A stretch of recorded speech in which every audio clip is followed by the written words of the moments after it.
এক বেচারা গেছে ইমাম সাহেবের রোজার ভিতরে দাওয়াত দিতে, হুজুর আমার বাড়িতে ইফতার করবেন আজকে। ইমাম সাহেব আবার নামাজি রোজাদার ব্যক্তি না হইলে দাওয়াত খায় না।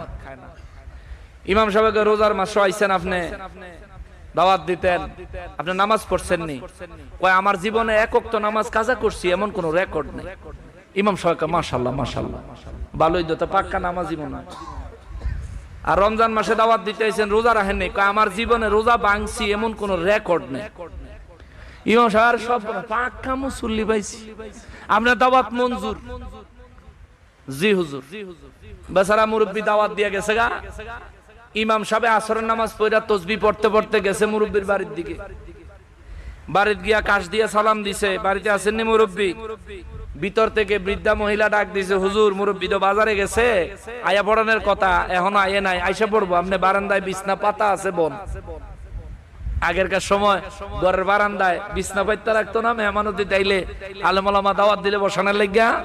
আপনার এলাকা এরকম ছিল কিনা? আচ্ছা, ইমাম সাহেব বইছে, বইয়া তসবিহ তাহলিল পড়তাছে আর চিন্তা করে। বেচারা যখন এখন আইয়ে নাই, তাহলে বেচারের দুটা কথা জিগাই। কই গো আম্মা, পর্দার আড়ালে থাইকা দুটা কথা কইবেন নি? কয় জি হুজুর শুনতাছি, বলেন।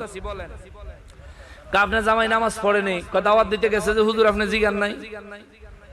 বেড়ি মানুষ উচিত কথা কিন্তু ঠোঁটের আঘাত, ঠিক না? মহিলা মানুষ উচিত কথা হলো ঠোঁটের আঘাত। কয় হুজুর আপনি কি জিগান নাই? কয় জিগাইছি তো। কয় কি কইছে?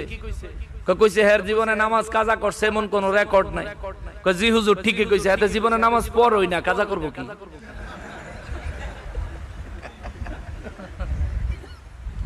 হুজুরে গৌরে বাপ রে বাপ, কি ডেঞ্জারাস বেড়া, আমার ঠকালে।